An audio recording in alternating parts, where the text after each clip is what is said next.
Coming up in today's Intel update, a Warwick man uses his experiences to raise awareness. Firefighters hit the Delaware for rescue training, and this World Cup champion returns home.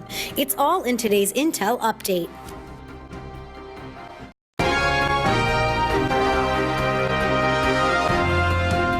Bringing you the latest news from Bucks and Montgomery counties. This is the Intelligencer Update. Hello everyone, I'm Marielle Carbone. It's Monday, July 20th. A Doylestown man will serve time after making false reports. 34-year-old Luke Sanderlin told police he encountered the wanted murderer Bradley Stone in the woods near his apartment. This led police to expand their search area. Sanderlin's claim was deemed bogus and was reportedly a way to gain traffic to his personal website where he raises money for his alleged neurological disease. Sanderlin will serve 11.5 to 23 months in prison for false alarm to law enforcement. He'll also pay nearly $7,000 for the cost to alert the public. An Osville woman has been charged in the fatal accident that killed a bicyclist in Tinicum earlier this month. Police say 33-year-old Wendy Hawks was driving drunk when she hit 45-year-old Daniel Wilson on his bike.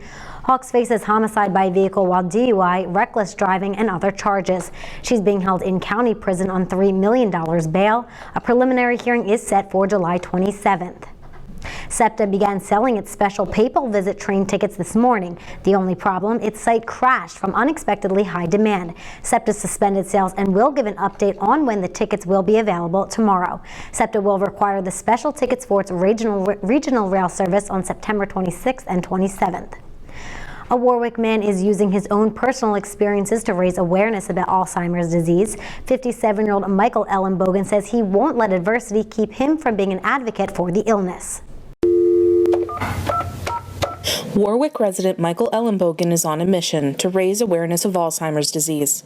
It's a very personal mission. Ellenbogen, 57, was diagnosed with Alzheimer's nearly a decade ago, making him one of a small percentage of Americans who develop symptoms of the disease before the age of 65. My God, it was a death sentence. And the more and more I learned about it, the more I found out of what a terrible way to die. Ellenbogen's daily routine centers around his computer, where he reads about the latest developments in Alzheimer's research and sends email after email to people in his contacts. Lately, however, many of those emails have been about one thing: his ban from meetings of the National Advisory Council on Alzheimer's Research, Care, and Services. The Department of Health and Human Services issued the ban after Ellenbogen submitted a written speech to the council that asked if a tragedy on the level of Columbine was what was needed to get more attention for the disease. Will it take someone like me to have some sort of shootout like Columbine before someone will take notice? I would not do that, but I am trying to get your attention, and I am failing and dying at the same time. Ellenbogen has apologized and said his disease prevented him from understanding the gravity of his remarks. Still, he says he's been shut out not only from Washington, but also from events hosted by the Alzheimer's Association, for which he was once an ambassador. When I come up with words, it's so hard for me to even come up with the words that I'm trying to write. I am focusing so hard on just trying to come up with the words. I don't think of the bigger picture, like, these people are thinking about the disaster that this could have meant or whatever. I don't think about that. He realizes he doesn't have much time left before the disease robs his ability to advocate on his own behalf. The constant decline is probably the hardest thing for me to know that I can't do nothing about it.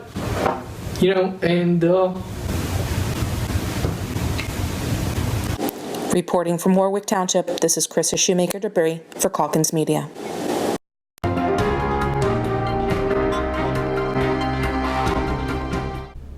World Cup and Olympic champion Carly Lloyd was in Medford, New Jersey Saturday for her annual Carly Lloyd Soccer Camp. 200 young athletes turned out at the Medford Strikers Sport Complex to learn from the best. Carly Lloyd belongs to the world now. The 2001 Delran High School graduate gladly trades spiked heels for spiked cleats, even though the strapless gown by Matthew Christopher of New York City she wore on national television was a welcome change of pace. I'm kind of a simple person. I don't like to be super flashy, so I kind of like to stay classy, and it was fun. It was a lot of fun.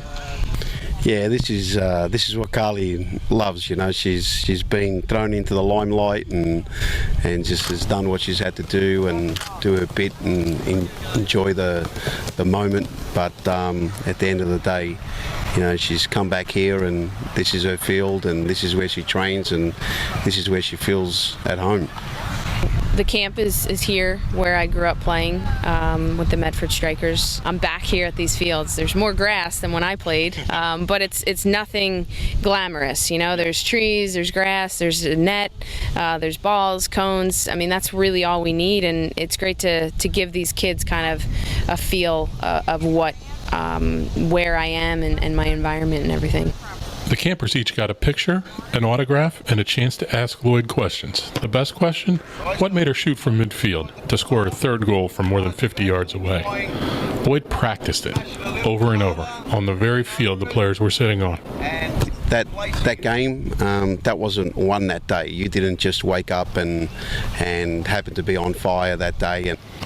During the 4-hour clinics, Lloyd and Universal Soccer Academy staff broke down every aspect of the game, just as Lloyd began doing herself a dozen years earlier. I think what's so cool about this is that at first, you know, people thought I was weird. People thought that I had a chip on my shoulder and that I didn't socialize. But, you know, my job is to be fully ready every single day. Glennis has been Lloyd's mentor for more than 12 years. He's seen his most successful pupil begin to fill the same role for countless others. I've always said that she's the best role model that any young player can have. She does all the right things. From Medford, Tom Rimbeck, Burlington County Times. Finally, members of the Point Pleasant Fire Company were out on the Delaware River Sunday morning. The group conducted one of its frequent training exercises for marine rescue.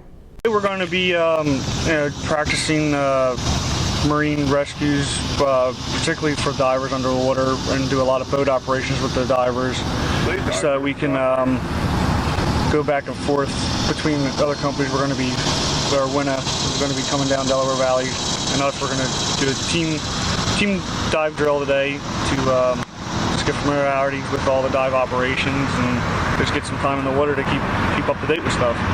This is a routine exercise that we perform several times a year. It's just unfortunate that there's been a lot of instances lately on the river. A big thing is wear your life jacket. They're a lifesaver.